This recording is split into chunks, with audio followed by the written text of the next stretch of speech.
Ich bin 106 Jahre.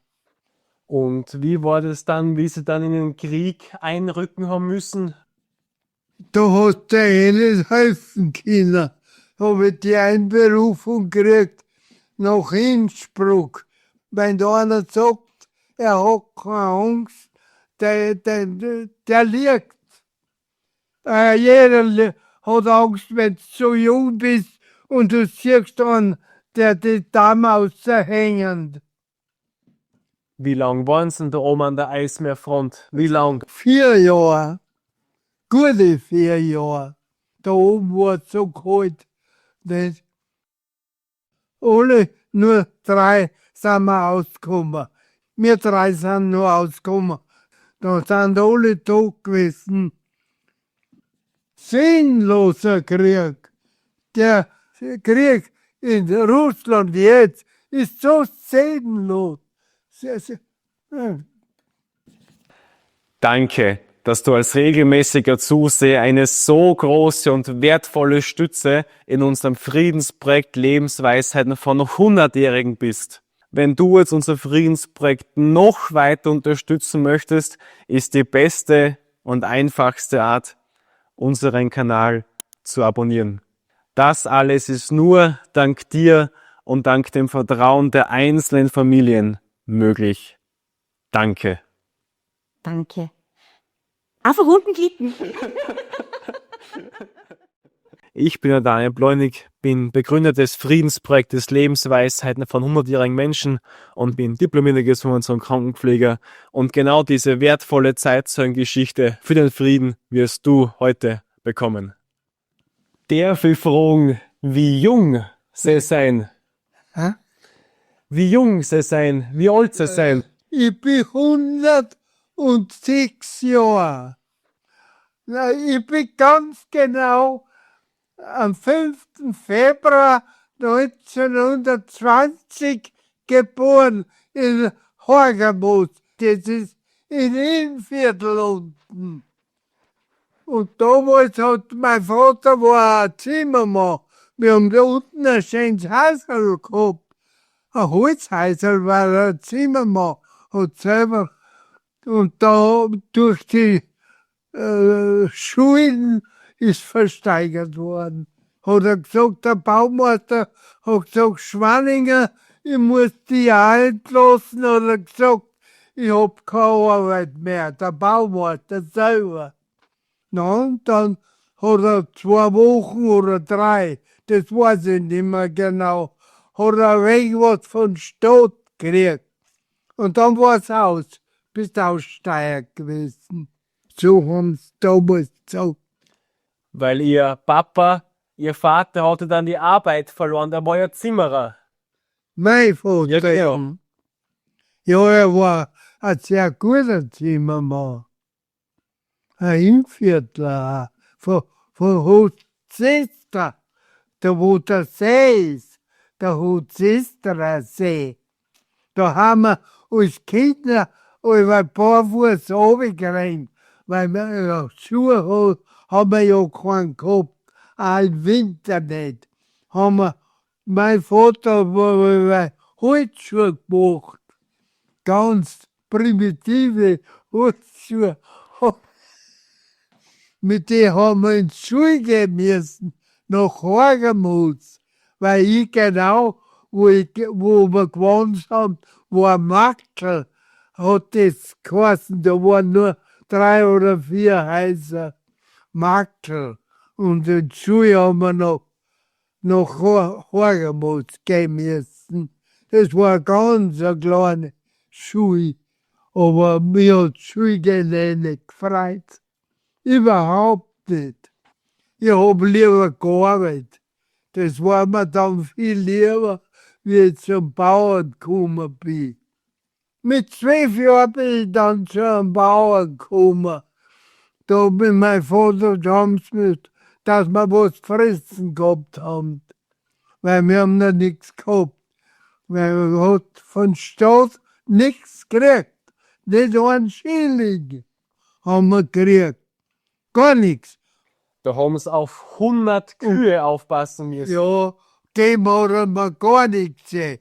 Nicht gerade aufpassen, ja, aber alles hat er mir angeschafft.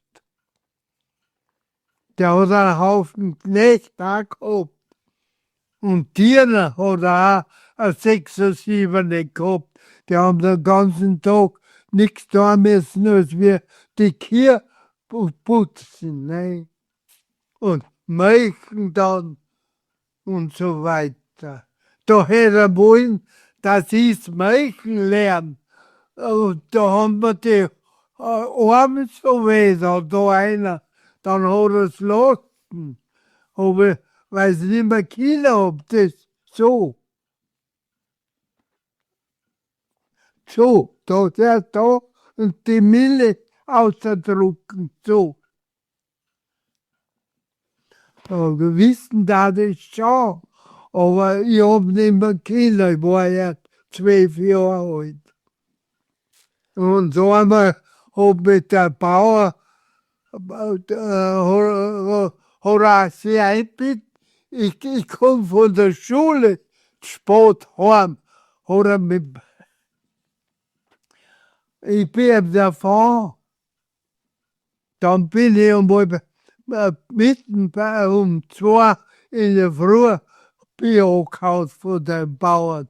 2 Jahre war ich dort, habe ich gearbeitet. Sie seien ja 1920 auf die Welt gekommen, wo Sie jetzt gerade gesagt haben, da war ja die Zwischenkriegszeit, Arbeitslosigkeit, viel Hunger. Da haben dann gekämpft, das Volk hat sich gewehrt, die Sozialdemokraten haben es angeführt, die Arbeiter damals ganz viel Tode gehabt. Was hat sich denn da verändert, wie da der Hitler gekommen ist 1938? Ja, da haben wir gleich arbeiten müssen, Arbeit gekriegt. Wir haben nicht gern, weil wir haben ein wenig, da hat es dann Brotkarten gegeben, ein Makel, nicht? So und so viel Brot hat der kaufen können, dann ein wenig Fett oder Mehl und ein wenig Schmalz. Und das zeigt, was man halt braucht. Ob es ein Schokolade gegeben hat, weiß ich nicht. Weil vorher haben Sie ja gerade angesprochen, hat es ja so viel Hunger gegeben. Sie haben ja so viel Hunger gelitten. Bauchweh haben Sie oft gehabt. Ja, ja.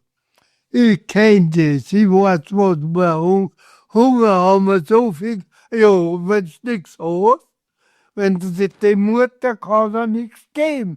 Weil wenn ich so als Kind gesagt habe, Mutter, ich möchte eine Braut, ich hab keins mehr, ich kann euch gar nicht mehr geben. Und kein Frühstück nicht, nichts. Und da ist auch nichts. Ich habe dann, wie der Hitler da war, bin ich einmal da rausgegangen in die Linzer Gassen. Ja, jetzt sehe ich, wo sein Geschäft war, verschlagen, Jude und so weiter und zugesperrt. Haben sie ihn weg wahrscheinlich. Gemein, gell? Weil das hat Menschen wie du und ich. Genauso. Und wie war das dann, wie Sie dann in den Krieg einrücken haben müssen? Ja, das ist. Da hast du alles helfen können. Habe ich die Einberufung gekriegt nach Innsbruck, Panzerjäger. Und dann ist alles so ist er nicht. Weil, aber als Panzerjäger, das war so ein Geschützerler Glas. Ich hatte nichts geholfen. Und dann bin ich zu einem Pionierbataillon gekommen. Ja, und da war ich dann, allweil. Und dann, mein erster Einsatz war Griechenland. Griechenland, da habe ich die ersten Toten gesehen. Und das ist kein wenn da einer sagt, er hat keine Angst, der liegt. Jeder hat Angst, wenn du so jung bist und du siehst dann, der die Dame aushängen. Und das habe ich gesehen in Griechenland. Ich bin aber nicht mehr, ich habe keinen einzigen Menschen im ganzen Krieg nicht erschossen. Ich habe mir gedacht, wenn's mich trifft, dann soll es mich halt treffen. Aber da schießt kein Menschen. Ich bringe keinen Menschen um. Ich kann auch heute noch, denke ich mir oft, wenn die Ehemänner eine Frau mit dem Messer, na, nein, da kannst du nicht mehr reden, gell? Ihre Mutter bringen sie um. Na. Wir machen ja die Interviews als Friedensprojekt für Zeitgeschichte. Deswegen danke, dass Sie kurz vom Krieg erzählt haben. Das ist ganz wertvoll, dass wir daraus lernen können. Da könnte da noch viel sagen, weil wir sind bei der Rückzug von Murmansk. Weißt du, wo Murmansk ist? Eismeerfront, ganz. Jawohl! Im höchsten Norden der Ostfront.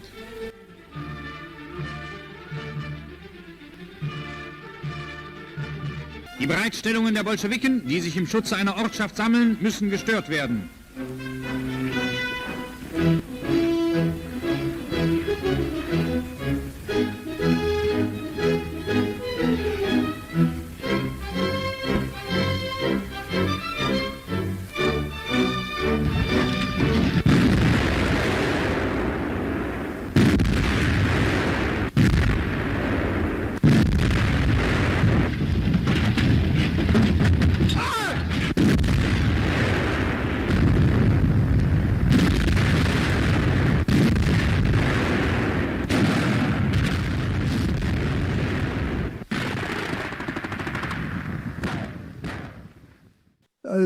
Zuerst wir mal auf, haben wir von Rovaniemi, das war die letzte Lapplandstadt, haben wir nach der Eismeerstraße aufgehen müssen, so ungefähr 500 oder 600 Kilometer. So lang war die in Finnland, von Rovaniemi bis zum Eismeer. Wie lang waren Sie denn da oben an der Eismeerfront? Wie lang? 4 Jahre. Gute 4 Jahre. Einmal bin ich in Urlaub runtergekommen. Die von Frankreich oder von wo, die haben zweimal gefahren. Aber weil es da oben bei 5000 Kilometer oben, weißt du, waren wir so lang weg gewesen von der Einheit, weil da haben wir einmal bin ich runtergefahren. Da haben wir ungefähr 4 Wochen gebraucht, bis wir da angekommen sind, in der Reval.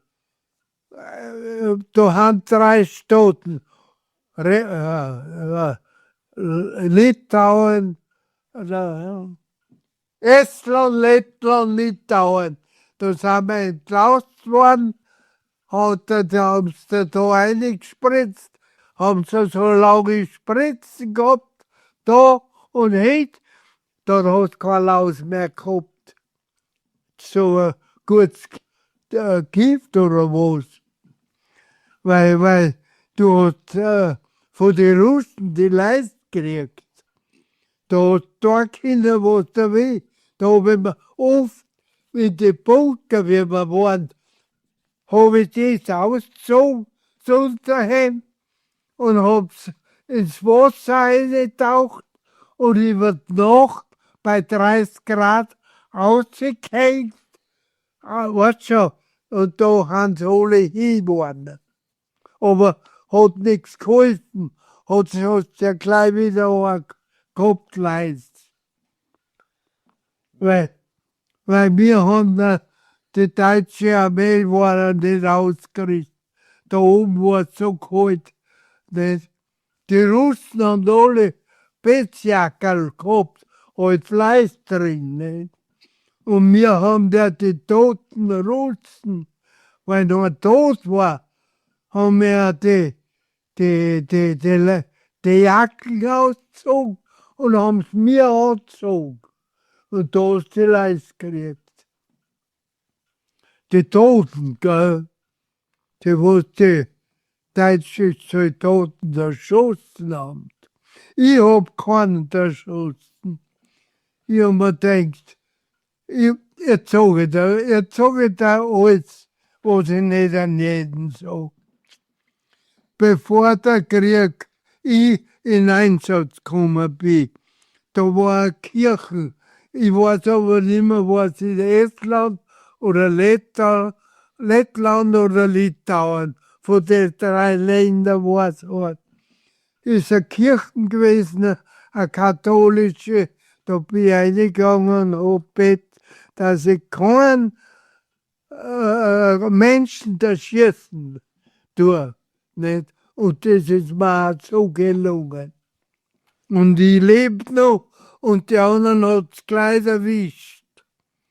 Die haben vielleicht 2 Tage bei uns gewesen und da hat schon ein Splitter oder eine Kugel erwischt.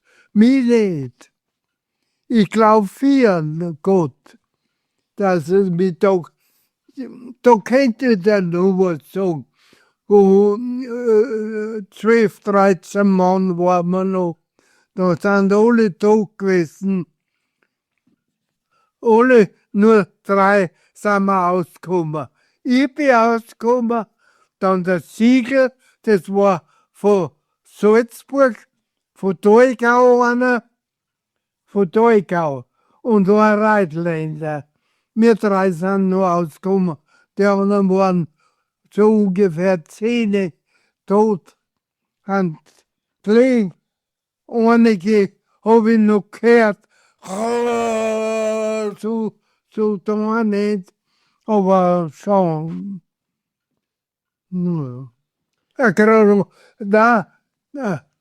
die deutschen Truppen haben die Straßeneck, wo vor der Eismeerstraße ganz oben bei dieser Straßen nach Kirkenes umgegangen, nach Norwegen, auch ganz oben. Und das Dreieck haben wir gerade gegangen, weil sie glaubt haben, die deutschen Truppen haben geglaubt, da ist nicht mehr hin. Dabei war unsere Einheit noch hin und haben dann nicht davon und da war so ein Fluss wie Salzach. Waren Sie da Teil von der Gebirgsdivision? Ja, das war die 6. war oben. Die 6. Gebirgsdivision war oben. Der Titel war oben, der war der Armeeführer, ne? Ein General, der ist, haben sie auch so geredet, das waren, dass wir den in Afrika, der ist ja auch angestürzt, nicht? Angeblich von den eigenen Leuten, der Titel auch, weil er auch gesagt hat, den Krieg können wir nicht gewinnen. Das gibt's nicht. Du kannst nicht gegen Russland, Amerika, Frankreich, England, Italien oder zuerst mit uns da und dann wirst du sehen, und da nicht, hat's gegen uns auch gegangen. Ja, es ist, der Hitler war ein Drecksau. Mehr sage ich da nicht. Und wann seien Sie dann heimgekommen? Wann seien Sie dann heimgekommen? Ich bin, ich nach dem Krieg, ich bin, wie der Krieg zu Ende gegangen ist, haben wir von oben weggekommen, von Eismeer, und sind wir noch in Frankreich in Einsatz gekommen. In Frankreich, weil der Stalin hat gesagt, die müssen der 2. Front aufmachen, damit das der Deutschland Truppen abziehen muss von Russland. Und so war es auch. Denn mir war zweite Division. Eine Division hat ungefähr so 20, 25. In Friedenszeiten ungefähr 20.000 Mann und in Kriegszeiten so bei 25. Da war ja eine Kompanie auch viel stärker.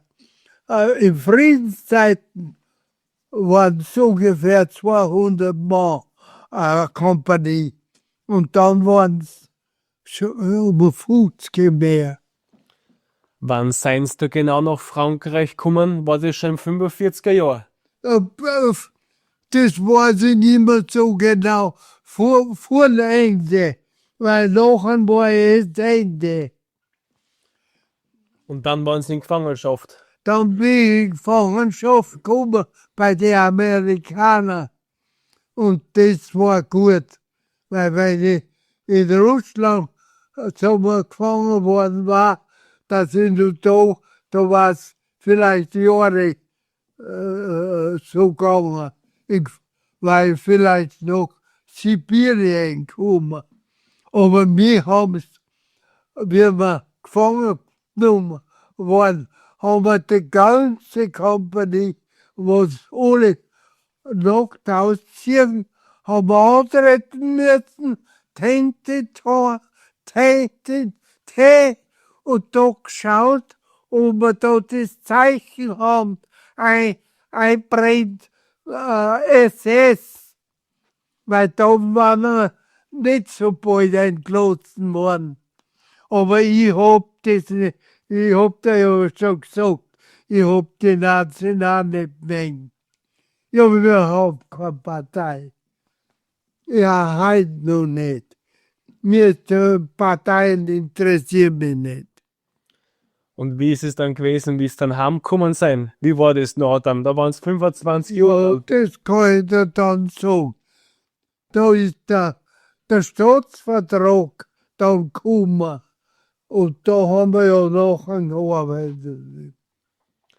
Da ist es ja ein bisschen schlaufen, weil da hat Europa, glaube ich, Sessen gekriegt von den Amerikanern, Lebensmitteln, gell?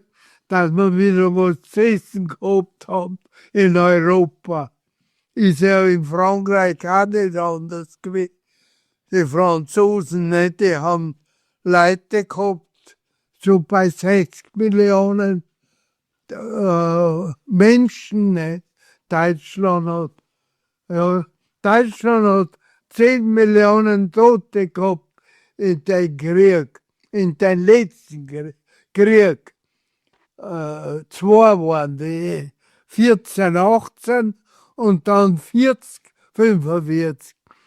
Und Russland haben es geschrieben, die Zeitungen hat 20 Millionen Tote gehabt. Ob es weiß, kann ich nicht. Die Zeitungen haben es geschrieben. Deutschland 10 Millionen. Mit den Zivilen da, Kinder, durch Bombenangriffe, alle Fabriken zusammengehauen. Und auch die ganzen Städte, alles ist nur, wie ich heimgefahren bin, habe ich nur von den Städten den Kamin noch gestanden. Sonst nichts mehr. Und Und was können wir heute? sinnloser Krieg. Der Krieg in Russland jetzt ist so sinnlos. Nur weil sie Gebiet haben wollen. Haben sie so viel. Russland geht von Europa bis Asien, bis zum Japaner um. Da ist nur das Meer. Nicht? Und wollen fangen da einen Krieg an mit den Ukrainer. Die Kinder sind da und die Frauen nicht werden tot. Ich darf nicht nachdenken, wer so ein Drecksau ist, der soll krepieren, der das tut. Weil die fangen die Kriege an. Was können wir machen, dass wir das Ruder umreißen, dass das nicht nochmal kommt? Ich weiß auch nicht. Da weiß ich. Da mehr anständige Vierer müssen wir haben. Die müssen anständig sein und gut sein zum Volk. Nicht alle Volk. Weil die nicht sagt was und ist gar nichts wahr. Mit der Zeit kommt Volk auch drauf. Das liegt. Weil nach dem Krieg haben sie dann die Frau kennengelernt. Hm? Nach dem Krieg, später haben sie dann die Frau kennengelernt. Ja. Ich habe Glück gehabt. Das war so eine liebe Frau. Blitzsauber waren sie. Ja, wie ich es gesehen habe, habe ich mir gedacht, jetzt gehe ich noch einmal 4, weil ich bin schon 100 Meter mal hinten gewesen, weil sie haben mich nicht angeschaut und gar nichts. Nichts. Ich lasse mich von dem Mann, hat sie mir gesagt, da war wir schon lange verheiratet, hat sie gesagt, ich lasse mich nicht von dem Mann anglauben. Ja, die zeigst ja dann das Betrieb, wo wir keinen haben. Wie lange waren sie verheiratet mit ihrer Frau? Ich weiß nicht genau. Ich habe halt mit 26 geheiratet und dann vor 10 Jahren ist sie gestorben. Da musstest du ausrechnen. Ich kann nicht mehr so viel rechnen. 70 Jahre. Ja, sowas wär ich verheiratet gewesen sein. Was würden sie den Zuschauern für einen Tipp geben, dass die auch einmal 70 Jahre lang verheiratet bleiben können? Was ist da wichtig? Nicht ganz viel Fleisch essen, nicht recht viel Fett essen, lieber weniger, lebenslänger. Das war ihr Rezept, warum sie jetzt so 100... Sie brauchen nicht Hungerlein, aber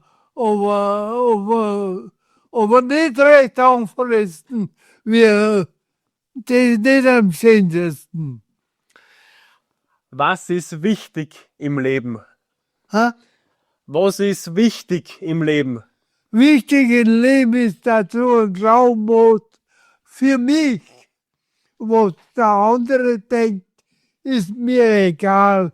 Ich hab meinen Glauben, es gibt einen Gott. Und den hab ich. Das Gefühl, jetzt ist man sie die liebste Mensch auf der Welt. Weil die Brüder lebt immer, gell?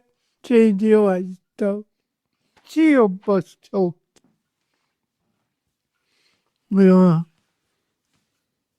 Jetzt werden wir heute zum Fleckbereich gehen. Wirklich. Was man den kauft. Ich sage immer, bitte gib mir nicht so viel zum Essen. Aber sie gibt mir so viel Vitamine, gell? Die sind schon wichtig. Vitamine sind schon wichtig. Da haben sie einen guten Geist, dass mit dem Alter noch... Ja, bin ich froh, dass sie bei mir ist.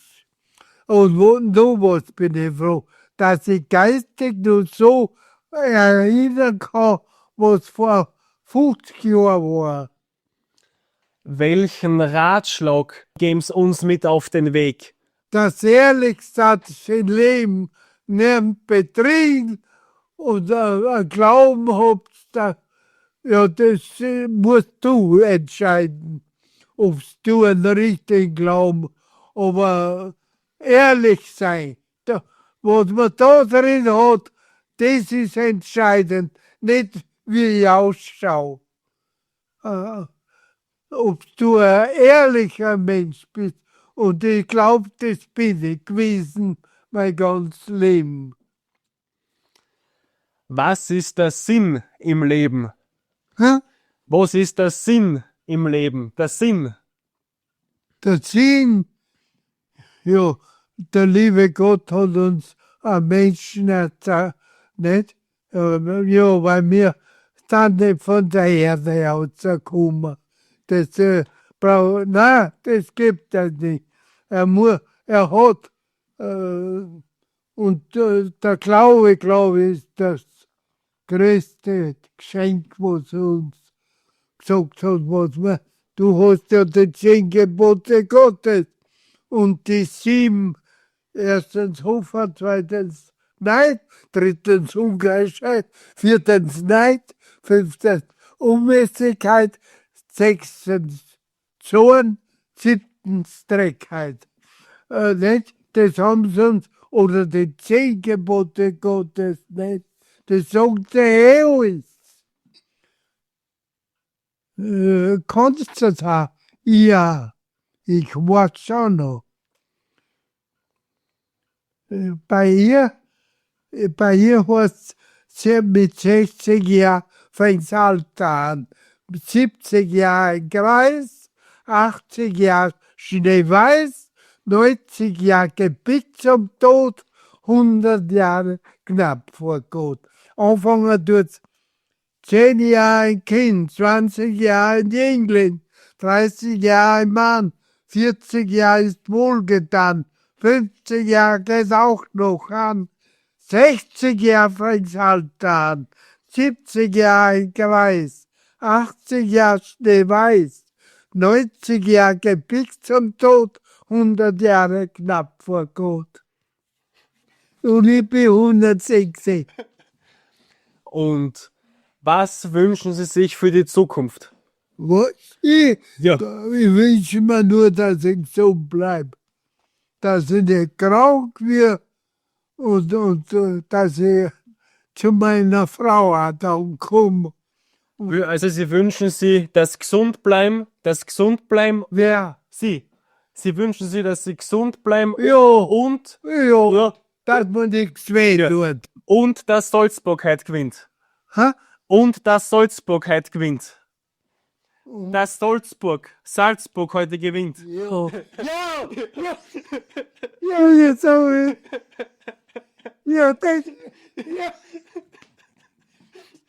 Ah, du.